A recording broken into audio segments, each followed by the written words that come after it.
Hello everyone, this is Al Spectra. Welcome back to the Land of Empires. And today I want to make a kind of a similar video on something I made in the past. And this will focus on the Tier 13 troops that just arrived.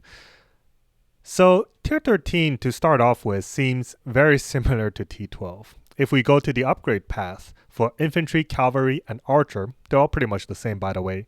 If you take a look at the troop attack percentages that you can get across all the different sub-tiers, they look to be exactly the same as Tier 12. Yeah, if we go back to the T12 upgrade tree and take a look at the actual cost as well as what you get, as we saw earlier, we got 15%. This also looks to be 15%. So from my first impressions, these upgrades for Tier 13, although the cost may be arguably higher, the actual benefit looks to be the same compared to Tier 12. Now, that doesn't mean they are exactly the same, as I will show in a bit, but a lot of the upgrades in these games are scales exponentially. And by that, what I mean is that they are multipliers upon your previous upgrades. So for example, when we're working with glorious tiers, regardless of the information that they have currently in the game, I don't really look at information like the infantry upgrades. Let me go to the actual upgrade menu. Like these, I don't know what they do. I don't think they do anything.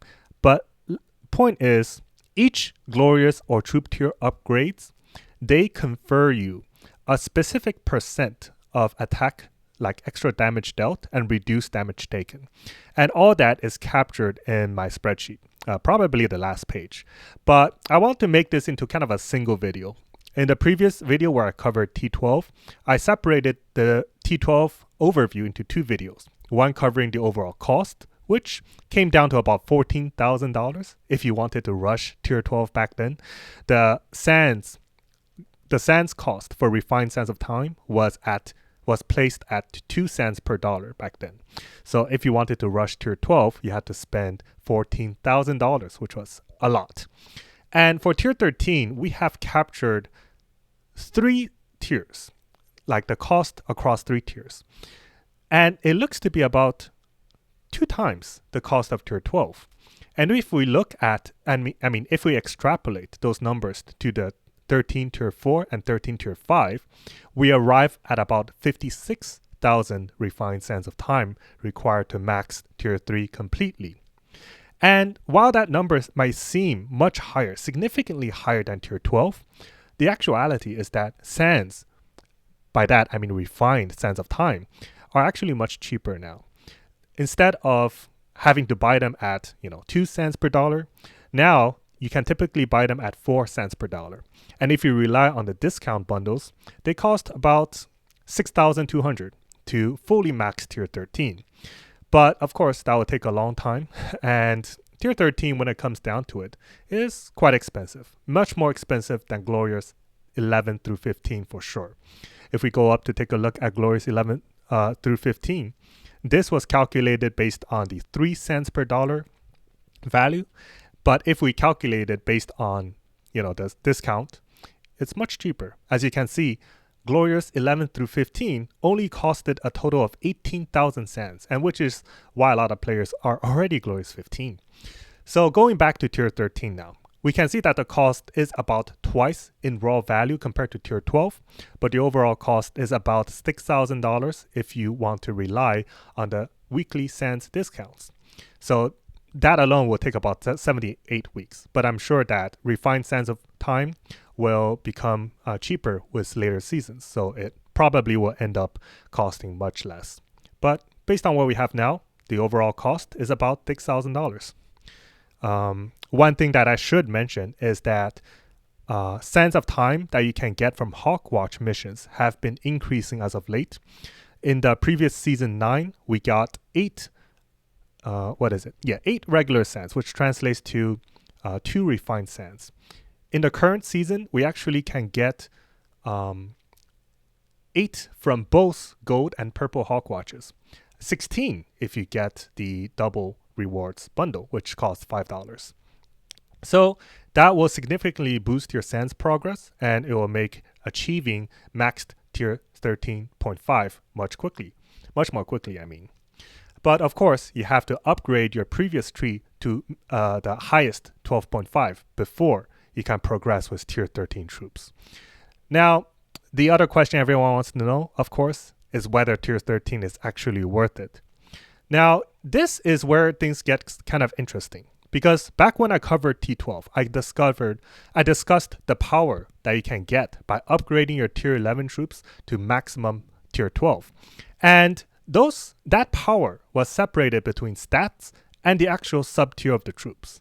As you know, when you upgrade your glorious troops or your sub-tier for the T12, you gained an inherent increase in the damage dealt as well as reduced damage taken. And that is calculated here. So for tier 12, so going from 11 to full tier 12, you gain about a 1.96 overall power boost based on the damage dealt and reduced damage taken just through the troop upgrades. Now the stat differences got you about another 2 times power boost. So combining the two, tier 12, going from tier 11 to max tier 12, it gives you about a 3.9-fold power boost, compared to, of course, a 4.4-fold for upgrading from G6 to Glorious 10. Now for tier 12, I kind of use kind of a standard semi-well account for stat comparisons. I guess this is more than semi-well. So this is more like it's a pretty well account for back in season 6 when T12 first came out. Now I'm basically using a near maxed accounts. So people who are really going to dive deep into tier 13 at the current moment, these are very powerful accounts. So these accounts already have maxed tier 12.5 troops. So these stats represent kind of the infantry stats of a near maxed account. Now, what I'm interested in finding out is kind of the power gain. How much extra damage you'll be able to deal to your opponent and how much reduced damage taken from your opponent will you get from upgrading your tier 12.5 troops to tier 13.5. And this is what we're about to find out. So based on the increase in the attack and defense, ferocity, and HP percentages, both from your regular stats and from your formation stats, you get the following: increased damage taken and increased damage dealt and reduced damage taken. So these are what you get from the regular stat percentages, and these are the multipliers you get from the formation stat percentages. So how does this add up? It turns out that the damage that you get and the reduced damage taken is kind of reduced. And this is because compared to tier 12, it's kind of reduced. And this is because your troops are much stronger now compared to back when people were upgrading into tier 12. And the stats that you get between the two upgrades are exactly the same as we saw earlier. Of course, you'll get extra benefits from Expedition, which is very important in Battle of Disorder, as well as extra training speed, which is always quite good, as well as, of course, extra rally. If you want to boost your rally all the way to like what is the rally cap now? Like 3.5 million? It's pretty huge. But anyways, from the damage dealt and reduced damage taken, your total performance boost from stats is a 1.7 multiplier. Now you can see that is quite reduced from a 2 multiplier from tier 12. And that is generally because your account is much stronger now. The total performance boost from upgrading the troop tier itself is exactly the same as tier 12. And this is kind of a bit of speculation because we saw from the stats that tier 12 is exactly the same as tier 13. So I kind of assumed that the actual troop upgrade, so going from tier 12.1 to tier 12.2 without accounting for the stat increases, the upgrade of the troop itself, it will result in the same multiplier. So what is this multiplier, you may ask? It is 1.1 for the first node, 1.05 for the next 3 nodes. And this applies to both attack and defense, and this is why I exponentiated it by 2. And finally, for 12.5 or 13.5, we have 1.1. Now this multiplier was confirmed for the first tier 13 subtier. So if we take a look at the actual raw data here, back when I tested T12, I tested, for example, this is in a regular arena. So of course, none of this applies to the battle disorder. The battle disorder has kind of its own engine, and the multipliers are kind of a little different in there. But check out T12. So from tier 12.1 to tier 12.2, I calculated a 1.05 multiplier to the damage dealt and a 1.048 multiplier, which is pretty close to 1.05. Just the resolution was rather low here, so there might be some deviations from the expected 1.05. And for 12.2 to 12.3, again 1.05. This is the damage that I'm dealing to the opponent, and this is the damage I received. Of course, in here I didn't really test the damage received because the resolution was simply too low. And from previous tests, we have confirmed that all multipliers involving damage dealt and damage received are exactly the same. So as long as I'm able to test the damage dealt or damage received, I know the multiplier for the other. So here is all the data for tier 12. You can see that going from tier 11 to tier 12.1 infantry, I recorded a 1.1 increase in damage dealt and a 1.1 reduction in damage received. These formulas are all very simple. I simply divided this number, the top number, by the bottom number. So going to tier 13, I tested it with the archer unit. I actually tried to test the infantry unit, but I messed up and used and ran the cavalry only, so I didn't get the result for the infantry, but I was still able to test it with the archer unit. So with T12 archer, my first hit against my enemy dealt the following damage.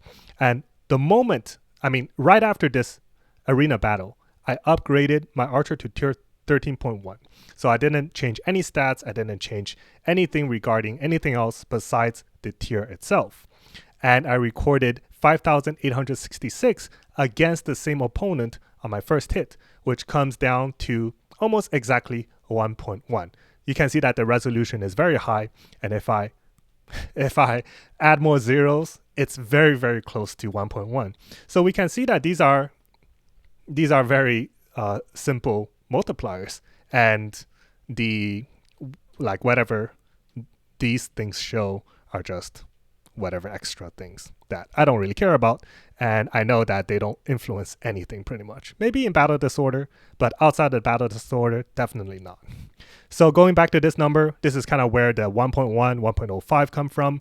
I am assuming the same multipliers through the tier 13 sub-tiers. So that comes down to an overall 1.962 multiplier to your performance. So now we multiplied the tier performance boost by the stat performance boost, and that is how we arrive to this overall boost of 3.376x. Now this is I guess slightly below the 3.933x from upgrading to full tier 12. So overall, my evaluation of tier 13 is that it is quite good. After all, your overall troops will be 3.376 times as strong as full tier 12 troops. Of course, the first few tiers are significantly cheaper, so if you are able to, I definitely recommend rushing your troops to tier 13.1. Now the infantry, for some reason, requires all 10 levels in order to unlock tier 13.1, while the cavalry and the archer, they only require 5 levels. I don't know if this is a bug, maybe I'll check with the developers. But for now, I definitely recommend 13.1. Not only are the stats, not only is it cheap, but you get that 1.1 multiplier compared to 1.05. If the troop tier multipliers turn out to be different from this, I will leave a comment. So I will update the video with a comment that will be pinned at the top. So I will list the true values for the sub-tier multipliers. If they turn out to be the same, so I will continuously be testing this, then of course I won't leave a comment. So maybe you can check that out and see if there's an additional comment. I do expect them to be the same because, it's just so surprising that all the different stats for tier 13 look exactly the same as tier 12. Although money-wise, they cost about the same because, refined sands of time are just much cheaper now. The actual impact of the upgrades themselves are a bit reduced now, simply because players are much stronger now in Season 10 compared to them back in Season 6. So I hope everyone enjoyed this video. This is my overview of Tier 13 troops and my, I guess, evaluation on how good they are compared to their cost. I hope everyone enjoyed, and I'll see everyone in my next video. Take care. Where is OBS? Here it is.